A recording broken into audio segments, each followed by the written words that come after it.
consigo quebrar esse ciclo.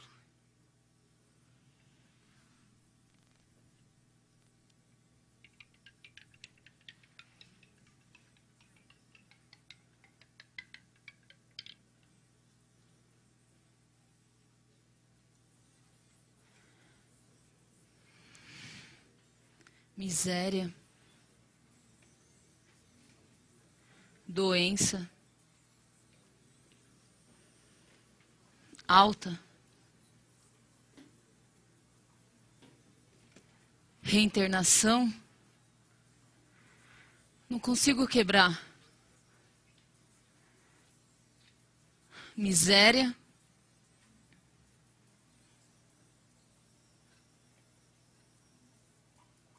morte,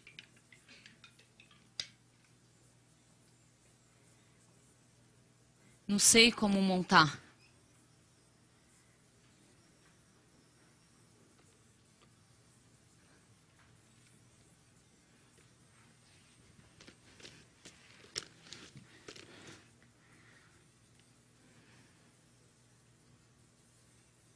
Vera, você pode me ajudar? Vera Cordeiro.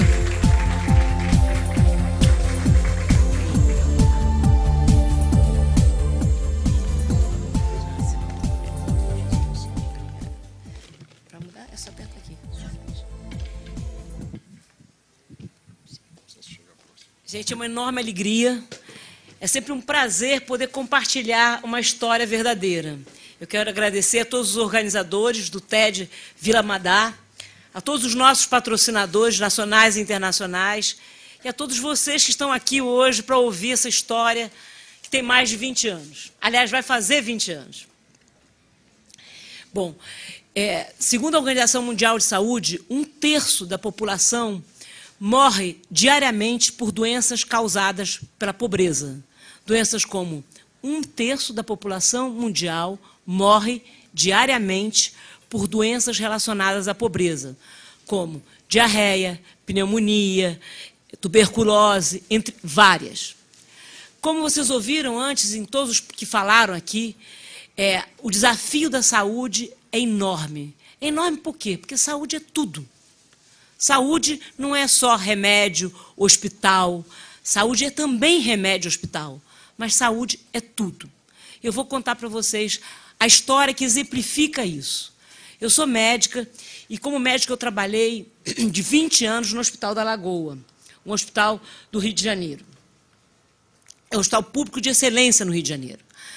E quando eu trabalhava, eu sou clínica geral, e quando eu trabalhava com adultos, eu nunca pensei em fundar grandes organizações sociais para ajudar pacientes pós-alta, porque se eles são adultos, eles comeram, eles sobreviveram aos embates da vida. Mas, desde o início, o meu interesse em relação à medicina é a relação mente-corpo. Por que essa pessoa adoece? O que significa essa doença? Como essa doença pode tratar esse paciente? Qual a relação mente-corpo? E foi como, nos anos 80, como chefe do setor de medicina psicossomática, que eu fui para a pediatria do Hospital da Lagoa começar a atender os meus pacientes. E meu papel, como chefe da psicossomática, era ouvir os pacientes que eu atendia, ajudar a criança com câncer a lidar com a quimioterapia, ajudar a criança que tinha pneumonia e a mãe morava num lugar muito ruim a lidar com a doença e com o sofrimento social. Foi aí que eu me dei conta que a palavra psicossomática faltava algo, e não era à toa. Faltava o social, tinha que ser biopsicossocial. Porque nós adoecemos, o adoecer, ou a saúde, para falar o contrário, o conceito de saúde pela Organização Mundial de Saúde é o bem-estar biopsicossocial do indivíduo. E o ato médico ainda é muito baseado no diagnóstico histopatológico. Mas nós somos seres humanos com alma, com espírito, com afeto, com relação e com uma vida por trás. Moramos num determinado local, vivemos numa determinada residência. E quem cuida disso? Então, para exemplificar e vocês terem noção clara do que eu estou falando, eu vou contar 2 casos. Um é um adolescente que tinha síndrome nefrótica, ele tinha uns 12, 13 anos, torcedor do Flamengo. Ele chegava cheio de vida, apesar de com síndrome nefrótica, demasiado, com 80 quilos. E nós, carinhosamente e com muita técnica, ajudávamos, em termos leigos, a enxugar esse paciente. Ele ficava com a sua doença controlada e até alta. Nesse momento vinha o pai, e eu era responsável para prescrever a medicação da alta, e olhava para o pai e percebia que o pai era alcoólatra e que o pai era analfabeto. Então, ele, portanto, não leria a receita que eu estava prescrevendo. E que era necessário... A mãe desse paciente, ela tinha uma doença mental e 4 filhos menores. Era óbvio que todo ato médico que tinha saído o dinheiro saiu do bolso de vocês, de nós todos, para custear esse tratamento, que era extremamente bem feito, de alguma forma esse paciente ia retornar. E retornou várias vezes até morrer. Quando esse paciente morreu, eu comecei a redimensionar o que significa ser médico, o que significa o ato médico. E aí vinha a Priscila, que era uma paciente com pneumonia, que se internava porque chovia dentro da casa dela, a mãe dela estava desempregada, ela tinha vários irmãos, e ela pouco dinheiro tinha para comprar antibiótico para continuar o tratamento em casa. Portanto, o ato médico não se completava, como não se completa, não só no Hospital da Lagoa, mas em vários outros hospitais. E eu me dei conta que, se a gente queria realmente tratar o paciente do ponto de vista biopsicossocial, nós tínhamos que fazer um diagnóstico biopsicossocial e nós tínhamos que ter soluções que dessem conta dessa dimensão. Começamos a conceber uma outra organização que funcionasse fora dos muros do hospital para atender esse paciente como um todo. Não para substituir o Estado, mas sim para dar significado ao ato médico. Foi então que nós fomos para umas cavalariças. Vocês olhem, o primeiro prédio, o mais antigo, eram ficados os cavalos da Besanzonelage, que era uma cantora de ópera, e esse prédio é perto de onde fica o Hospital da Lagoa, e encaminhavam os pacientes, quando o paciente tinha alta, para mim mesmo. E para mim mesmo era um armário com remédios, um armário com alguns medicamentos e nada mais. E nós, um grupo de 10, 15 voluntários. Mas nós tínhamos a certeza que nós queríamos transformar a vida daqueles pacientes.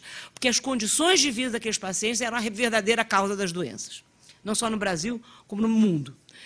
Então, nós começamos a fazer um plano de ação familiar. Quer dizer, o que significa esse plano de ação familiar? Nós começamos a agregar centenas de voluntários ao longo do tempo, que começamos junto com várias instituições, entre elas a Choca e a McKinsey, que nos ajudaram a pensar como as famílias atingirem várias metas em várias áreas. E nós queríamos trabalhar em educação, em saúde, moradia, renda e cidadania. E as pessoas diziam: Vera, você enlouqueceu. Aliás, isso é comum em todos os empreendedores. Vera, você enlouqueceu. Isso é um programa de governo. E você vai ser um governo da sociedade civil, feito pela sociedade civil. Nós queremos a sociedade civil tomando conta do caos que a saúde pública é. Porque, por melhor que a gente usasse os recursos, eles não são suficientes para dar conta da vida de 6 bilhões de pessoas que vivem nesse planeta. Então, o plano de ação familiar nada mais é do que você acompanhar em diversas áreas. Por exemplo, a mãe quer fazer um curso de cabeleireira. Ela vai receber comida e remédio, porque ela vive abaixo da linha da pobreza, e ela precisa de comida e remédio, mas ela vai fazer um curso de cabeleireira, ela vai ser atendida por departamento jurídico, pelo departamento legal, pelo departamento psicológico, enfim, por todas as suas necessidades básicas. E ela vai ter que atingir metas. Eu falo ela porque as chefes de famílias, em geral, 90% das nossas chefes de famílias são mulheres. Então, só para vocês terem uma ideia, a gente continuou, e cada vez mais o universo conspira, né? Cada vez mais empresas nacionais e internacionais começaram a nos apoiar e pessoas de outros hospitais vieram fundar organizações semelhantes. Então, 23 organizações foram fundadas, perto de 23 hospitais públicos nesse país. E tinham vários nomes: Renascer, Reagir, Reviver, Recomeçar. Gente, espera aí. Isso aí vai confundir nós todos. Vamos fundar a franquia Saúde Criança. E essa franquia vai ajudar a transformar milhares de vidas, não só aqui, mas fora do país. Bom, passados 20 anos, nós já atendemos mais de 40 mil pessoas. Como eu disse, foram criados 23 instituições, perto de 23 hospitais públicos no país.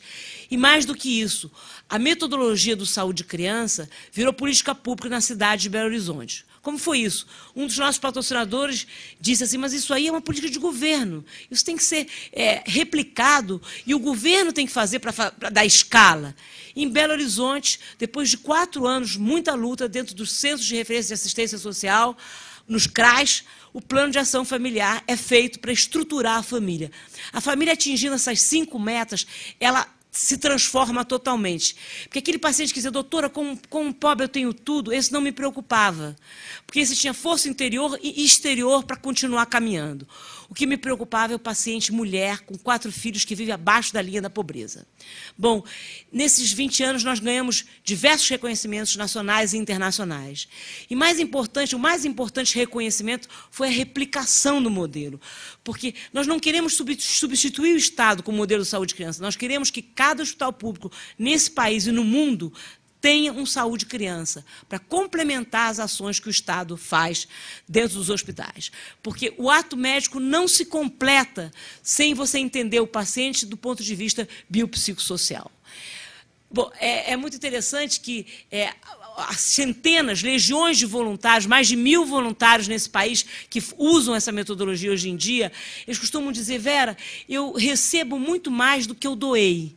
Então, qual é a moeda do voluntariado? A gente fala muito na sociedade materialista como a que a gente vive, a gente fala muito nos recursos financeiros, nós, os incluídos, eles, os excluídos.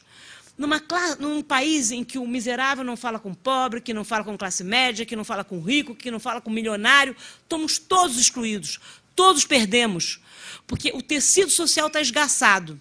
Então, a gente não pode dizer que nós somos um país de primeiro mundo tão na moda nos nossos dias, porque o nosso PIB é grande, porque nós exportamos automóveis, enquanto esse tecido social estiver esgarçado, enquanto o nosso coração estiver esgarçado. Porque não existe saúde sem justiça social. Saúde é inclusão social. Saúde é inclusão social dos ricos, porque os ricos estão, de certa forma, excluídos. Não adianta blindar carro. Acaba de blindar seu carro, dá esse dinheiro para as instituições sérias do saúde criança e se junte a gente Brasil afora. Eu me lembro que diziam, Vera, você enlouqueceu, a gestão tem que ter foco, você tem que construir casas, ou você tem que construir da educação, trabalhar em 5 áreas. Isso é problema de governo. Esse é o governo da sociedade civil. Esse gap social, essa dificuldade tremenda que todos os palestrantes falaram hoje na área da saúde, ela não vai ser coberta enquanto governos, empresas e sociedade civil não trabalharem em conjunto para transformar esse país. E eu estou falando para cidadãos comuns, quer dizer, pessoas comuns, que, aliás, de comuns não tem nada, porque ninguém é comum, mas, na verdade, pessoas que não se sentem, provavelmente nessa plateia, e alguns que estão nos ouvindo, que não são médicos. Na verdade, uma das missões do Saúde de Criança é desmistificar o médico. Eu sou uma médica que quero tirar poder dos médicos. É importante que o médico tenha poder, sim. Tem atos que só o médico pode fazer. Mas o tratamento vai muito além do ato médico. Tratamento é olho no olho, tratamento é relação. O ser humano é um ser relacional. Você se cura, e a fala de todos os palestrantes, nas relações humanas. Você se constrói enquanto indivíduo nas relações humanas. Você sabe quem você é nas relações humanas. Tem uma voluntária que diz assim, eu procurei a mim mesmo, não encontrei. Eu procurei a Deus, não encontrei. Eu procurei o próximo, encontrei os dois. E é muito claro que a gente fica centrado no próprio umbigo e a gente fica tentando se desvendar. Não dá para entender. Nós todos, eu acredito piamente que nós somos espíritos e todos somos um só. Então não dá. Fábio falou sobre isso, Maria falou sobre isso, Roberto falou sobre isso. Nós todos estamos interligados, nós somos um só. Vocês estão pensando que está a Vera aqui falando e que vocês estão lá e Fábio reclama, eu não quero ser um ser especial. Não, nós todos somos extremamente especiais, porque nós somos um. Não existe diferença. Então, essa mentalidade de cuidar da minha família, os meus amigos, os meus filhos, acabou. Essa era acabou. O planeta, se não for cuidado, vai acabar. Então, ou nós entendemos que nós somos um só e a humanidade vai toda para um patamar digno de uma vida digna, para um patamar digno, ou não vai ninguém. Vai acabar. Vai acabar. E meu tempo também vai acabar. E eu preciso falar para vocês, o seguinte, Quando a gente fala, existe muito preconceito, né? A gente pensa muito, portanto, que existem tantos shopping centers, mas crianças doentes estão capturadas num ciclo vicioso, miséria, internação, reinternação e morte. E a nossa metodologia prova que cai em 60% as reinternações hospitalares. E a nossa metodologia prova que aumenta em 35% a renda das famílias. E a nossa metodologia prova que a saúde melhora para todos, voluntários e não voluntários. Qual é a moeda do voluntário? Por que eu quero que haja um levante nesse país? Que vocês se levantem e se juntam a todos esses empreendedores que vocês ouviram e aos que existem aqui nesse país. O Bill Drayton, fundador da Choca, diz que o Brasil é um celeiro de empreendedores. Cadê a mídia para cobrir esse celeiro de empreendedores? Cadê a força de vocês para transformar esse país? Porque vamos ser nós que vamos transformar esse país. Somos a sociedade civil, os governos e as empresas é que vão mudar, mas cada um de nós tem que se transformar antes. E a moeda do voluntário, voltando, qual é a moeda do voluntário? A gente brinca que a gente economiza em Prozac, porque a gente chega como voluntário, eu fui 12 anos voluntário, a gente fica preocupada com o cabelo, com o marido que você brigou na véspera, com a empregada que foi embora, daí chega como uma mãe na sua frente, com um filho com câncer, que ela coloca um batom e diz assim, doutora, eu estou pronta, qual é o curso que eu vou fazer? Eu já fiz depilação, eu já fiz cabeleireiro, eu ganhei muito, sábado passado eu ganhei R$80. Você se cala, você se transforma e você muda a sua família. Então, o voluntário ganha muito mais, porque ele transforma seus valores e, portanto, ele é feliz. Tem uma frase do Dalai Lama que eu amo, que o Dalai Lama diz assim, se eu fosse muito egoísta, eu seria bastante solidário. Porque todo mundo deseja felicidade. Qual é a parte em comum entre nós todos? O que existe em comum? Bom, nós somos um só, mas o que existe em comum nesse um só que existe nesse planeta? A busca da felicidade. E a busca da felicidade, se nós somos um só se dá quando você faz o caminho para o outro. O Saúde Criança, gente, mais do que uma instituição, ou várias instituições, são 23 no momento, inspiradas no Saúde Criança, em uma cidade que já faz política pública, o Saúde Criança é um movimento de inclusão social. O Saúde Criança vê saúde como um poderoso instrumento, uma faceta para se incluir socialmente. Porque saúde é felicidade. E felicidade não se consegue no enclausuramento. Felicidade não se consegue num país que é dividido em classes sociais que não se falam. O Saúde Criança são espaços onde existe o olho no olho. E é isso que cura. É claro que é necessário remédio, é claro que é necessário o caminhão do Roberto, é claro que é necessário cirurgia cardíaca, mas nada disso acontecerá se não houverem espaços em que o tecido social não esteja rompido, em que o tecido social seja o tecido social do nosso corpo, de cada um de nós. A Margaret Mead, antropóloga americana, ela diz o seguinte, nunca duvidem de um grupo muito comprometido de pessoas, porque eles podem mudar o mundo. Aliás, só eles podem mudar o mundo. Quem sabe, aqui, na Vila Madá, hoje, um grupo de pessoas vai mudar o nosso país e o mundo.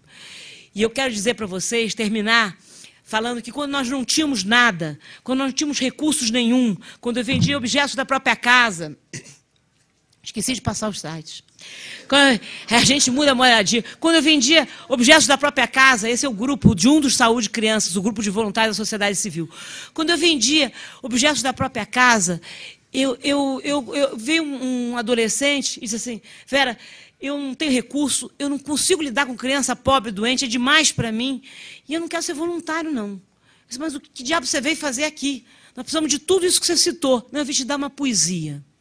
E eu me lembro que as coincidências aconteciam rapidamente naquela época, né? Nós ganhamos um computador, no dia seguinte uma mulher de capa preta dizendo, eu sou analista de sistema, para que eu sirvo? Senta aqui e começa a operar o computador. E ele me deu uma poesia do Goethe, que diz que várias coincidências acontecem porque a coragem contém o poder, a força e as magias. Muito obrigada. Obrigada, Vera. Vera, incrível.